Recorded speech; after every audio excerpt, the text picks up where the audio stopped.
بسم الله الرحمن الرحيم. Bismillah ar-Rahman ar-Rahim, wa sallallahu ala Sayyidina Muhammadin wa ala alihi wa sahbihi ajma'een. A common thing that a lot of people say is, I just don't have enough time, or if only I had more time, I would do X and Y. The truth is, if we really wanted to do something, we would find the time.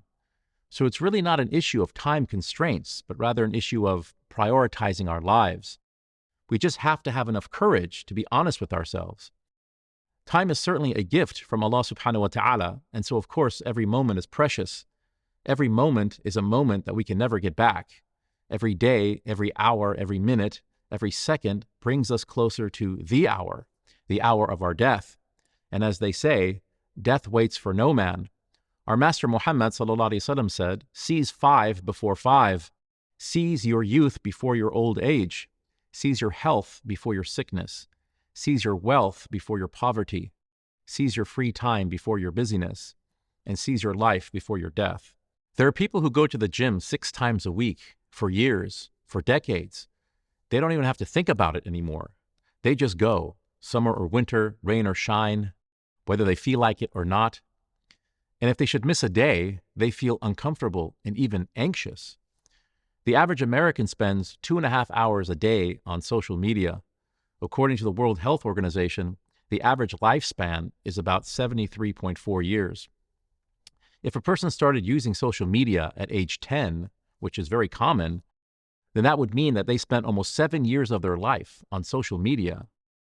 Then when you factor in 8 years of TV watching, 27 years of sleeping, and nearly 4 years of eating and drinking, you're looking at over 45 years or almost 62% of an average lifetime spent on these activities. And this does not include working or shopping or driving or socializing.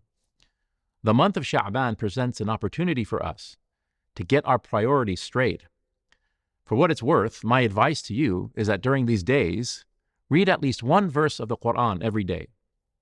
Just one. First read it in Arabic, but read it with attention to proper orthophonics. Sound out each letter with consideration. And if you can't read Arabic, make an intention to learn. Then read a reliable translation of the meanings of that verse, and take a few moments to reflect upon those meanings. And finally, close your eyes and raise your hands and open your heart and ask Allah subhanahu wa ta'ala to give you openings in knowledge.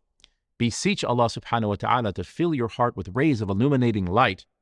The Qur'an is the word of God. It is our primary scripture and lasting miracle of our Master Muhammad sallallahu alaihi wasallam. And supplication, according to the Prophet, peace be upon him, is the very essence of worship. The Qur'an says, وَقَالَ رَبُّكُمْ أُدْعُونِي أَسْتَجِبْ لَكُمْ. Your Lord has said, call upon me and I will respond to you. This entire process of reading the Qur'an, reading its meanings, reflecting upon its meanings, and supplicating to Allah subhanahu wa ta'ala won't take you more than 5 minutes. If you can manage 2 or 3 verses during that time frame, then go for it. But try not to go over 5 minutes. After a few days, you will feel a very strong inclination to keep reading, and that's good.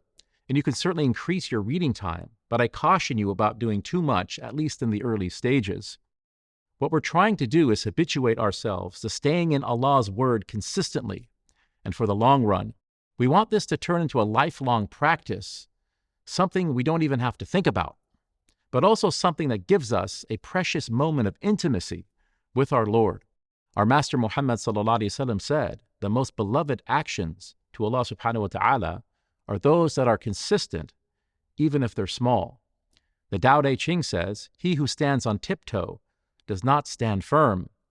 He who takes the longest strides does not walk the fastest. Follow this process every day, and by the time we get to the blessed month of Ramadan, we will feel an overwhelming sense of longing for the Qur'an.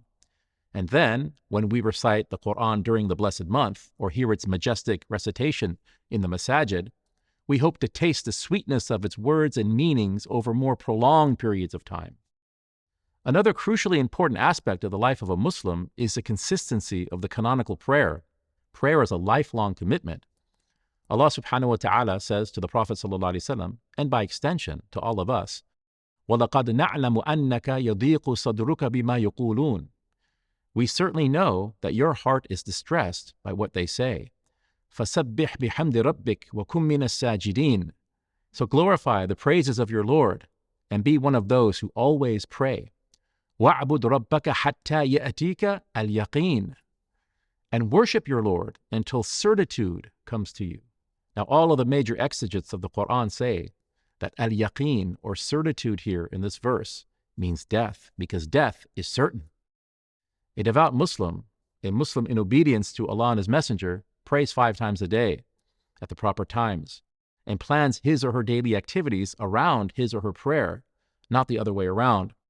I'll leave you with this. Ibn Mas'ud radiallahu anhu narrated that a man once came to the Prophet Muhammad sallallahu alaihi wasallam and asked him, O Messenger of God, which deed is best? And the Prophet, peace be upon him, responded, As-salatu li waqtiha, the prayer at its proper time. May Allah subhanahu wa ta'ala grant you success in both worlds. And don't forget to keep Zaytuna College in your supplications during these blessed days and months. This is Ali Ataie with Zaytuna College. Wassalamu alaikum wa rahmatullahi wa barakatuh.